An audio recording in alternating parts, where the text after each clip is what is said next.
Joining me now is Carl Tykrib. He's an expert on transhumanism, technocracy. Transhumanism, the idea that you're going to keep living. Think Rocket Man. What was the name of that program? The guy, he had the red suit on and the mask, and what is it, Johnny Depp that played that guy? Iron Man. Yeah, Iron Man. Think Iron Man. Think RoboCop. That's transhumanism. Robert Downey. That's right. Thank you, guys. That's transhumanism. Technocracy, that's using technology to control us. Just make sure everybody's up on the terms, because we're always adding new people here. Well, Carl Tykrib is an expert on this, and he is a Canadian. I want to talk about this article here. This is one article over at the website of my friend Pamela Geller. Canada, unsafe for Jews. Israel's National Security Council issues travel warning for Jews, Israelis in Canada. Let's talk about some of these issues today. Been a while since we visited with Carl Tykrib. Carl, welcome back to the broadcast. Thanks for being here. Hey, Brandon, it's good to be with you. Great to have you with us. All right, you're in Canada. Let's talk about this. Why is it becoming so unsafe for Jews in your country? Well, it's becoming unsafe for Jews across the Western world. I mean, just recently, you saw a shooting in Washington, D.C., taking the life of two Messianic Jewish people. This is not just a Canadian issue, it is a Western world issue.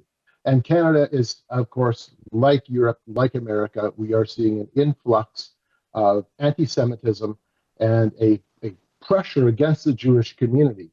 And so one of the things, Brandon, that sets Canada apart is demographically we have changed. At one point, there was a strong Jewish community in Canada. There still is. We have roughly 350,000 Jews in Canada.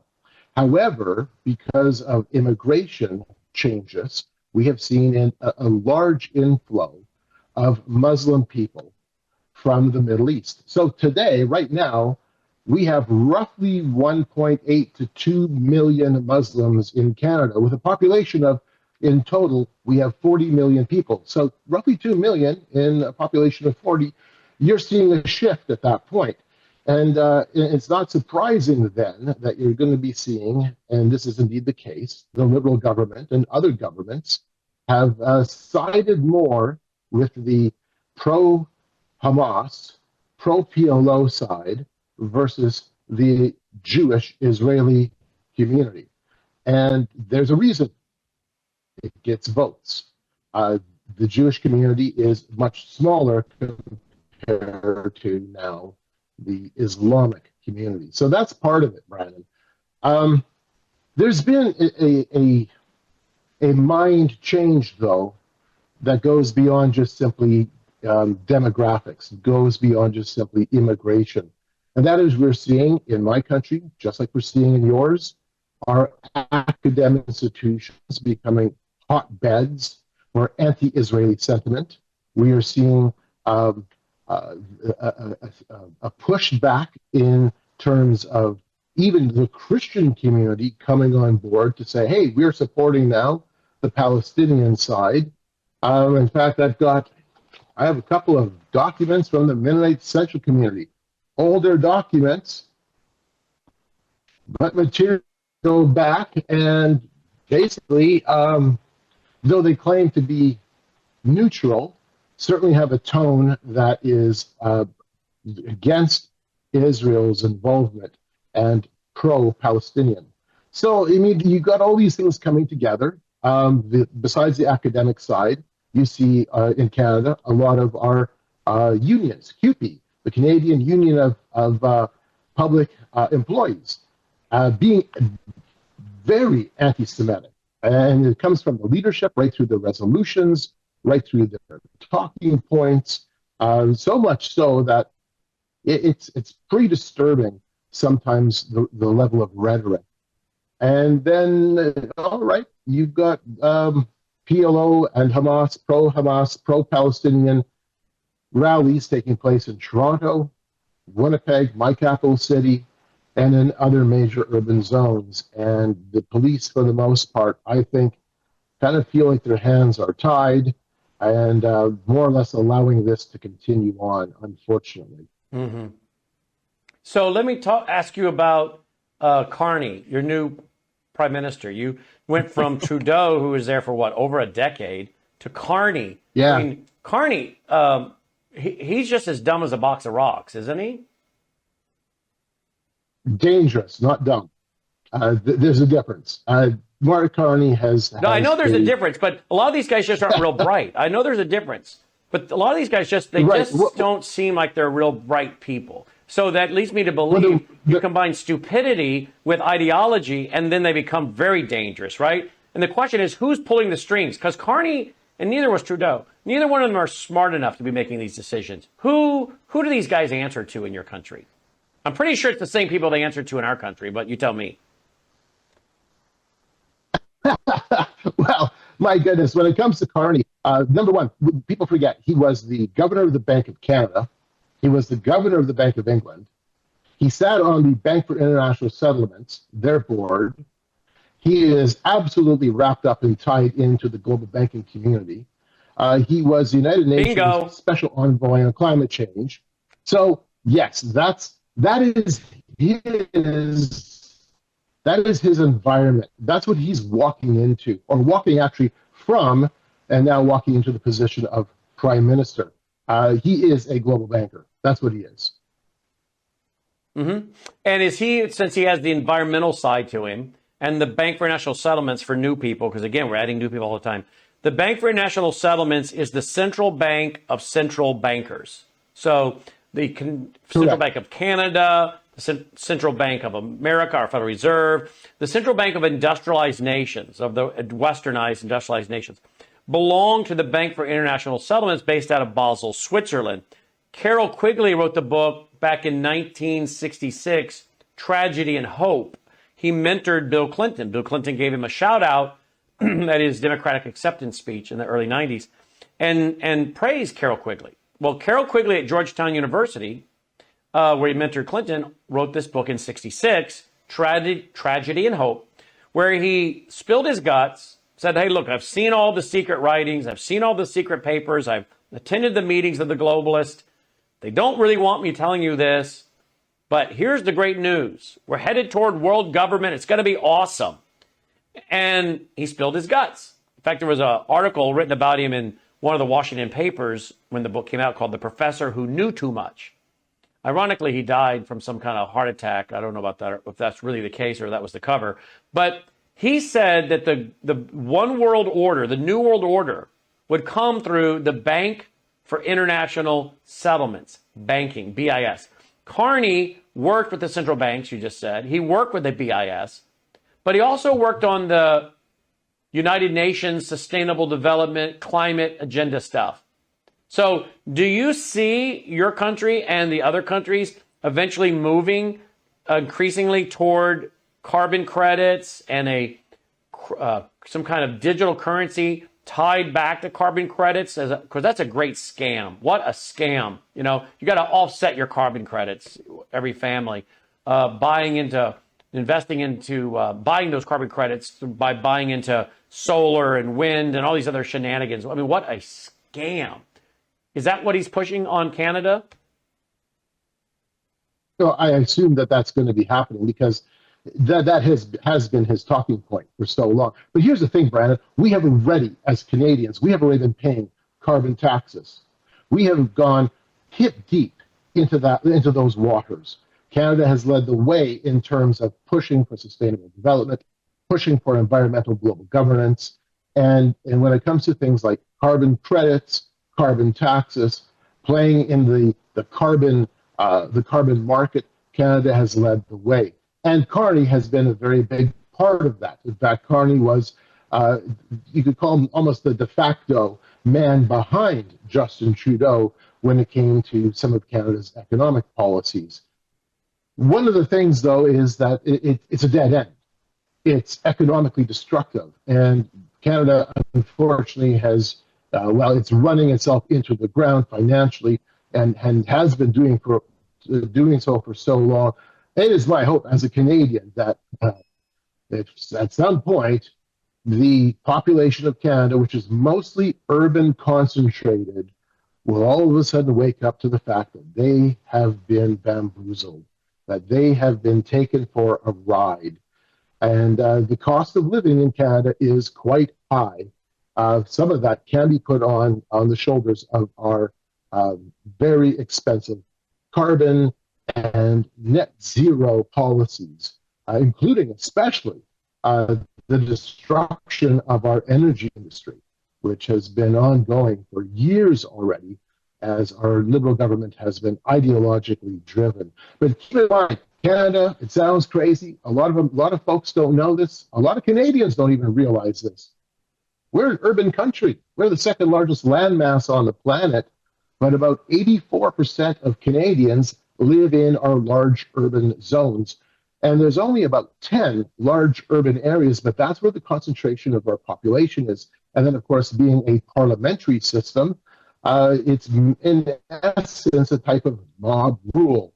And so if you could imagine America by 10 largest cities, you'd have a sense of where your nation would go to, unfortunately.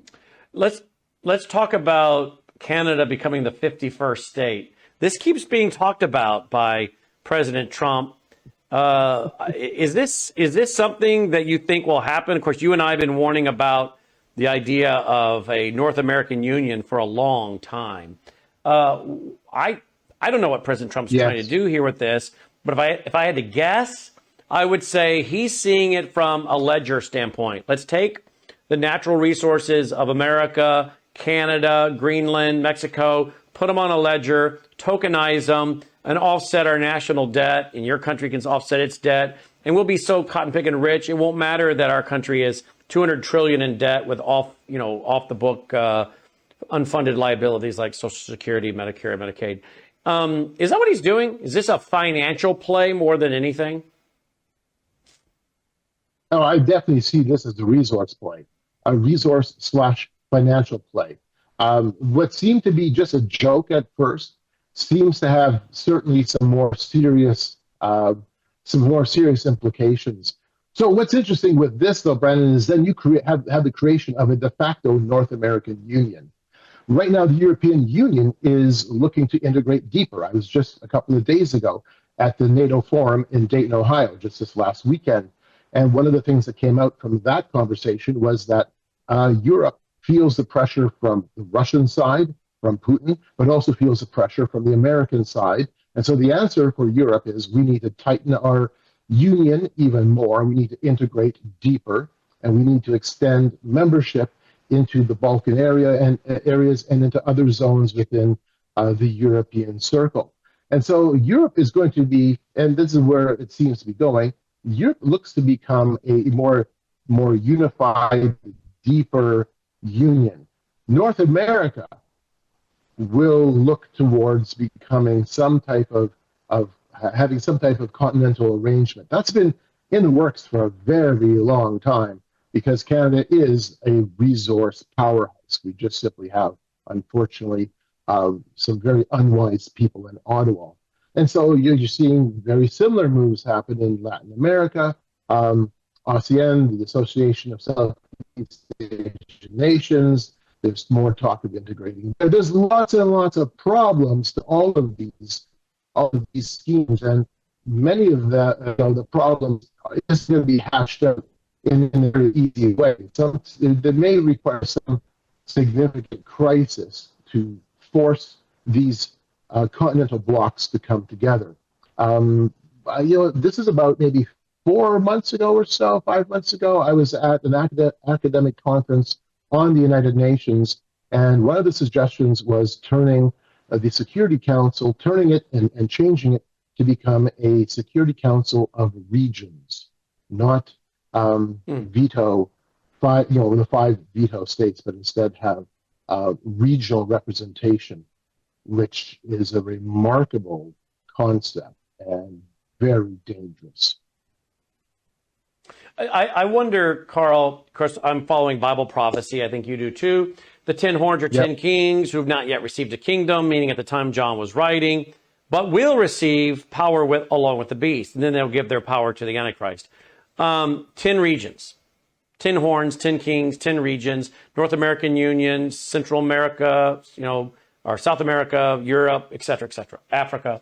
They already have these 10 regions. The European Union's Commission's done it. The United Nations done it. The Club of Rome has done it. And I've told this audience many times, you go back to the writings of John Stormer, Phyllis Schlafly. They were warning that a bunch of George H. Bush, a bunch of those globalist rhino uniparty boys under and around George H. were pushing for a parliamentary system in America. They didn't like our system here in America. That was back in the early 90s. I'm wondering if the uniparty, the globalist, is now trying to move toward a parliamentary system, but based on 10 regions of the world. So a North American Union. And I don't know who's telling President Trump this, because he's warned about sustainable development, Agenda 21, Agenda 2030, these kind of things. He's warned, he's warned about WHO, UNESCO. So I don't know if he fully understands what's at play here and who is pushing him to do this. And he's just seeing it from a national security and probably mostly from an economic standpoint. But I wonder if that's where we're headed as a North American Union, to be up above the United States, because that's what Carol Quigley said. Carol Quigley said it's going to create a system that's above the United States government and the governments of these other countries. And it makes me wonder, Carl, people talk about President Trump 2028. I wonder if that's all, and I'm just guessing. I wonder, because there's usually a reason for why Trump and his people do what they say. I wonder if Trump 2028 is just getting people, to start thinking beyond his presidency and second term. But I wouldn't be shocked. I'm not saying it's going to happen. I would not be shocked if we saw a North American Union and the guy who put it all together becomes the first president of the North American Union. Well, President Trump becomes the first president of the North American Union if he puts it all together. I just wouldn't be shocked. And I wouldn't say that if they weren't pushing for this Trump 2028 thing, that I'm thinking they don't really think they're going to get around the Constitution on that, are they? So what is the real game here? Maybe this is just setting people up to get ready for him to do something beyond the presidency, president of the North American Union. I'm just guessing. What say you? That's an interesting guess, Brad. And time will tell. We definitely are seeing, though, a sense of integration that's happening. Recently I have a Substack called Convergence, and I did a report. It's a multi-part series on regionalism. The first part came out a few weeks back. People can go back and take a look at it. And I pulled up an early set of documents from the 1940s that broke down the world into 11 regions, and other examples from the 1940s breaking it down into 10 regions. This concept has been kicking around in globalist circles for a long time. But if we all of a sudden, let's say, have an economic shock, and I mean a real shock of magnitude, a massive shock that impacts the bond market, impacts the US dollar as the reserve currency, the global reserve currency, all of a sudden I could see the economic model coming into play to bring Canada, the US, and Mexico together, forcing us into that. Yep. So let me ask you, where do you think the technocrats, the transhumanists, where are they at? What's their next move? You go to the UN conferences, you go to these conferences. What's the next play? Is it moving toward regional currencies, cryptocurrencies regionally? Is it just bypassing all of it and going to a global currency right away? Is it using another plandemic of some kind? Robert F. Kennedy Jr. today canceled the $700 million contract, I think it was with Moderna, for the bird flu because it's not proven safe and effective. So is it a plan for another plandemic, or are they going to bypass that? Is it going to be massive terrorist attack, economic collapse, or maybe some of these things combined together? Are you getting any sense from these events what they're telegraphing? Because the globalists like to telegraph, don't they? Yeah, so a couple of things come into play. Number one, so much talk about artificial intelligence, okay? Massive conversations around AI and what AI potentially could do to disrupt, and how AI can be integrated into things like national security. AI is absolutely a powerhouse, but with AI comes massive, massive energy consumption, tremendous energy consumption. And then that raises the question, where are we going to get the energy from? So, I mean, North America is an energy powerhouse, and it fits with the narrative then to bring more energy on board with a North American power grid, which already basically exists and has existed for a long time, to build up data centers as opposed to China doing it. The other conversation that's a great, very big right now, of course, is China, it's Russia. One of the things that is talked about a little bit, and I heard it quite a bit this last weekend at the NATO forum in Dayton, was the role of the Balkans as a player that bridges Western Europe into the Eastern world, and the importance of this zone when it comes to intelligence, the kind of the propaganda war with Russia. So if all of a sudden we see things accelerate from that military point of view, we could potentially see ourselves in a crisis situation. And that's what it's going to be. In fact, that's what you've just been hinting at. Like, what is it? What will be that trigger point that forces these amalgamations? Is it going to be a war? Is it going to be the challenge of artificial intelligence at a global scale? What is it? Is it going to be an economic collapse? Because we are seeing some really crazy indicators when it comes to how destabilizing the global economy is. All of these things are being discussed at some level, and I've heard some of these conversations myself. In fact, I just heard them again this weekend. So there is this sense of urgency that we need to have, and I heard it at the NATO forum, we need to have the European Union integrate tighter. There needs to be a deeper involvement between the EU and America. There's quite a bit of talk of the importance of America within the European model. One of the speakers was very adamant, and I remember he's a U.S. colonel. He was very adamant in saying America cannot go alone. Everybody is in this game together. And that's kind of where we've gone, hasn't it, Brandon? It's like, okay, if one part of the world sneezes, the whole world can catch a cold. Now, tell us again the name of the conference in Dayton, Ohio you were at. What was it called? That was the NATO forum. So NATO hosts a parliament every few months in different parts of the world. There's one coming up in The Hague in the later part of June. But the spring NATO parliament took place in Dayton, Ohio. And so Dayton, Ohio was the downtown area was all cordoned off with security and helicopters and a strong police presence.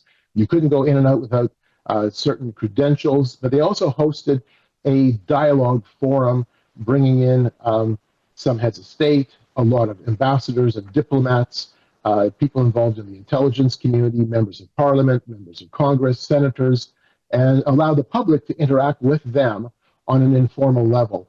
And so that was the event that I was attending for 4 days. And who sponsored that? As a parallel to the parliament. NATO. Who was the actual sponsor? NATO and NATO. Okay, yeah. That's what I'm getting at. Yep, that's what I'm getting at. Because we were just at I don't know if you had a chance to go there. We were just at the Air Force Museum in Dayton, Ohio. Were you there? Oh, okay. No, I wasn't. I'd like to go, though.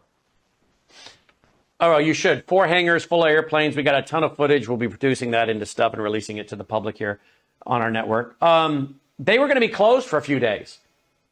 And I said to one of the tour guides there, what's going on? She said, oh, NATO. We're going to have a bunch of big muckety-mucks, NATO, world leaders. So I knew that was going to go there. All right, so let me ask you this in closing here. A couple quick questions.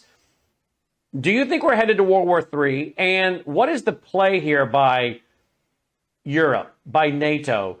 Germany, Mertz, you're going to give them billions in weaponry. We're going to let them shoot deep into Russia. I mean, this seems like a suicide mission when you're fooling around with a powerful country like Russia that has, supersonic Satan II missiles that can skip on the atmosphere, can go stealth, carry multiple warheads. What on earth are they thinking in NATO? What are they doing? And is this about regime change? Were you hearing anything about we got to get rid of Putin because he's not going to go along with the New World Order or the idea of a North American Union, a European Union. You know, we gotta get these unions going, and there's no way Putin's going to go along with green energy, alternative energy, all the things we want to do. We got to get rid of Putin. Is that what this is about? Regime change for the New World Order, if you will? Kind of the way I think George H. Bush tried to redo the Middle East for what he talked about his New World Order from the Oval Office and from the podium in the Capitol in the House. Remember both of those speeches, New World Order, Mr. George H. So what are you hearing on the ground when you were there? What is NATO trying to do when it comes to Putin? Okay, so that I heard regarding regime, this was the flavor of the conversation. NATO and Russia obviously are at odds, and they view Russia as being a regional player having great pressure against Europe and potentially disrupting NATO and the EU process, especially if they can get involved deeper in the Balkans or in the Baltic states, Latvia, Estonia, Lithuania. But the conversation was way more than just Russia. There was an acknowledgement, repeated acknowledgement of the role of China. And so the conversation is that NATO no longer can just be about North American, European security, but has to now look at Indo-Pacific issues as well. And so with their partnership program, they would like to expand their footprint into the Indo-Pacific region. And they recognize that China is the global disruptor, whereas Russia is the regional disruptor. So that was the sense of the conversation as it unfolded. And then it became very, there was a lot of nitty-gritty conversation around the processes of rearming Europe, including the Berlin process, which is going to bring in a tremendous amount of money to try to bring about infrastructure integration, making sure that the Baltic regions or the Balkans are integrated with a high-speed rail, with energy pipelines, and more or less make sure that Europe is fused with energy and infrastructure along with the rebuilding of its own military capabilities. And this is viewed as a pushback or a way of holding off Russia. My concern is the same as your concern, Brandon. Is this potentially taking us into a much hotter conflict with Russia? And if it does, then you're going to see other parts of the world, including the Indo-Pacific region, becoming very destabilized as China will begin to make moves as well. Is their goal to get rid of Putin? They never said that. I never heard them say we're going to get rid of Putin. All they were, but obviously they would like to see some form of regime change. That obviously is in the cards. It has to be, as they recognize that Putin is the one who leads this charge towards disruption in the European zone. So we're seeing some big chess moves taking place right now. And this is going to be a very interesting year as things continue to unfold. And what about Donald Trump? What were they saying about Donald Trump? Well, conversations of tariffs came in, and we had the defense contractors going, hey, we're having a really tough time. As American defense contractors, we're having a very difficult time with our contracts because tariffs all of a sudden are gone, and then tariffs return, and tariffs come back, and tariffs are gone. And we can't even write our contracts. We can't get our supply chains in order, and we're going to see we're going to see potential job losses in America, and the inability for certain defense sectors to get their own house in order, simply because of the destruction of the supply chain. So let's talk about that. And then the other thing that came up repeatedly was that the American administration is absolutely a partner within the European Union program. And this came out repeatedly, Brandon, that that the European Union concept and the idea of European integration and a tighter continental arrangement is an American strategic interest. This is an American project. So there was a so in other words, they believe that the Trump.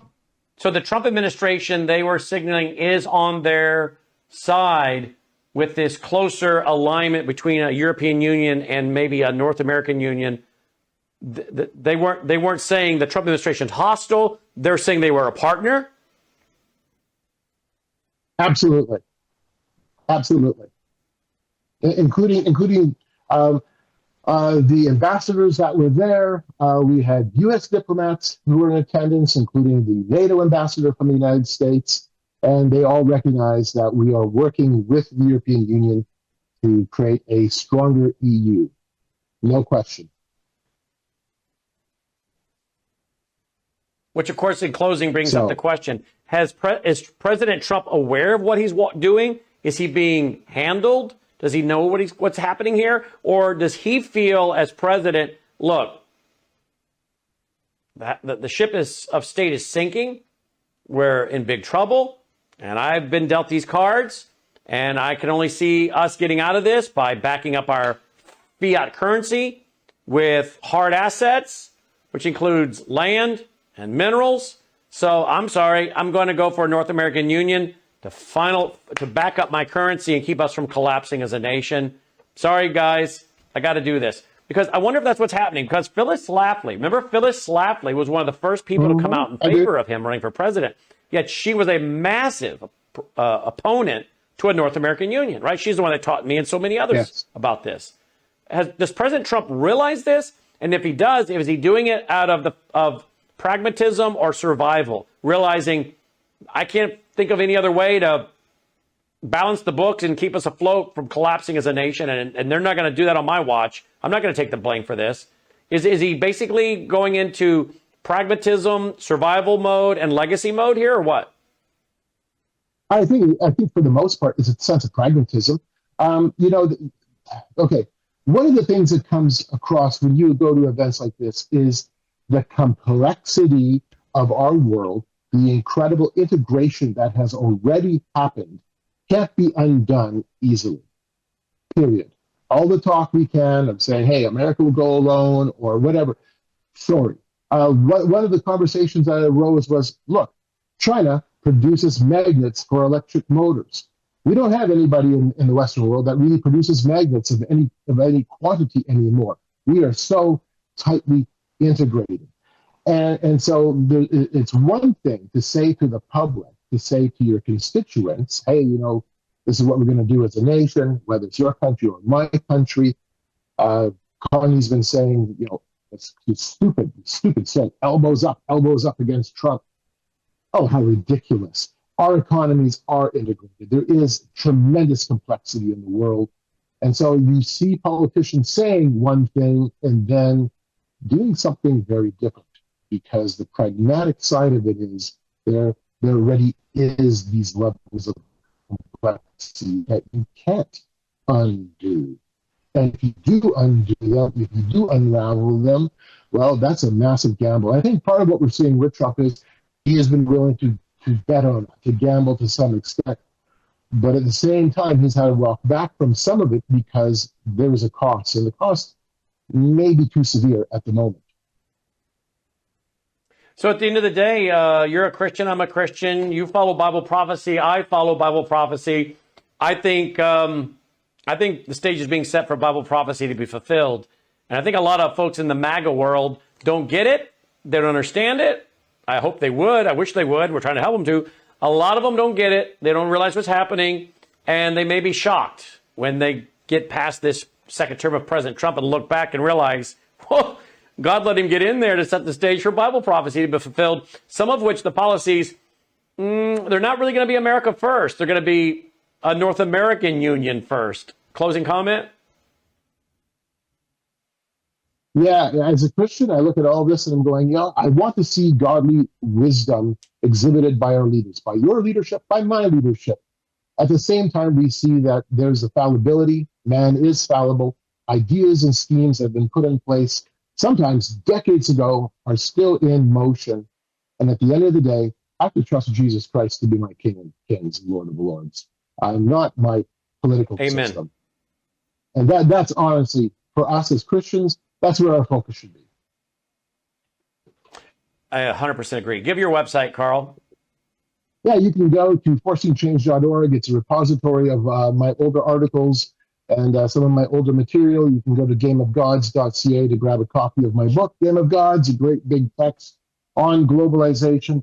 And I started a recent Substack, and I've got articles and reports going up on that. So look up on the Substack, Convergence, Power and Belief, and be sure to go and check out the report, the first part, the multi-part series on regionalism, including some very interesting documents from the 1940s demonstrating how the world is being cut up into regions. Absolutely. Carl, as always, thank you for being with us. Absolutely. You bet, Brandon. Guys, great interview. Fascinating. Forcingchange.org. We'll be right back right after this break. Better science leads to better outcomes. So by understanding the science in much more intimate detail, delivering a value product that is so different from anybody else. So when we're stepping outside into seasonal changes, low humidity, sunlight, pollution, all of these things get communicated as stress on the top layer of skin that produces free radicals, and they're bad news for collagen networks. They're going to break down the collagen network and collapse that beautiful tensile strength of your skin. And so that's how we end up with fine lines and wrinkles. Bella Grace is really an elevated formula. Better than the competition for very obvious reasons. First of all, we're delivering great collagen. We're delivering Verisol, which is the world's most studied form of collagen. So we're starting at a foundation that's really top-notch. So here is a lady today. She's taken the elixir, arthritis in her hands. She could not close her hands and make a fist. But after now being on the elixir, now she can. The real breakthrough discovery, particularly with the cat's claw, it's a switch that regulates genes. There's thousands of genes that are involved in that inflammation process. When you have chronic inflammation, the problem is the switch is on and it's not being turned off. And so what's happening with the cat's claw is that it removes that little protein switch off your DNA, and the genes go back to a dormant state, and you go back to being, well, really healthy. When at first we wanted to just have an amazing collagen ingestible product to be able to set the skin up so that my wife, Christina, could come behind that with incredible skincare. And that's exactly what we're still doing. What we weren't anticipating was the magnitude and just the vast amount of benefits that this elixir was going to do for people. Testimonies started flooding back in. About probably 30% of the testimonies were about hair, skin, and nails. The others were about people being able to walk up their stairs again, people being able to open their hands in the morning without having to do heat therapy, people being able to sleep better, athletes before and after recovery, and the energy levels that people were having. So we realized that this is so much more than just a collagen ingestible product, which it certainly is that at the highest of levels. We've even had so many people in the health and wellness world say this is legitimately, Brian, the number one, the best health and wellness product that's ever been introduced. And I would say probably the only negative here with Bella Grace and this elixir is that it sounds too good to be true, but it really is true. Bella Grace Elixir, a scientific breakthrough with over 80 clinical trials. Visit melissahousebg.com to discover Bella Grace Elixir and the full range of Bella Grace products.